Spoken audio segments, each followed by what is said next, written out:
गोंद्या आला रे हा परवलीचा शब्द ज्या रात्री वापरला गेला तेव्हा नक्की काय झाले होते चला सांगतो. 1897 साली पुण्यातल्या प्लेगच्या साथी दरम्यान वॉल्टर रँड या ब्रिटिश अधिकाऱ्याच्या अत्याचारामुळे चाफेकर बंधू संतापले होते. 22 जून 1897 रोजी राणी व्हिक्टोरियाच्या राज्याभिषेकाची डायमंड जुबिली साजरी केली जात होती. पुण्यातल्या गणेश खिंडीत गव्हर्नरच्या घरी हा महोत्सव सुरू होता.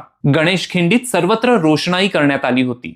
फटाके उडवले जात होते. आजूबाजूच्या टेकड्यांवर होळ्या पेटवल्या जात होत्या. दामोदर पंत आणि बाळकृष्ण चाफेकर हे दोघे भरलेल्या पिस्तुली घेऊन गणेश खिंडीच्या झाडांमध्ये लपून उभे होते. मध्यरात्रीच्या सुमारास गोंद्या आला रे हा संकेत कानावर पडताच दोघेही रस्त्यावर येऊन उभे राहिले. रँडची घोडागाडी जवळ येताच दामोदर पंतांनी गाडीच्या मागच्या बाजूवर उडी मारली आणि रँडच्या पाठीवर गोळी झाडली. रँड ठार झाला. पुन्हा गोंद्या आला रे अशी आरोळी ऐकू आली. दुसरी घोडागाडी जवळ येताच बाळकृष्णांनी गाडीत बसलेल्या आयहर्स्ट नावाच्या अधिकाऱ्याला ठार केले.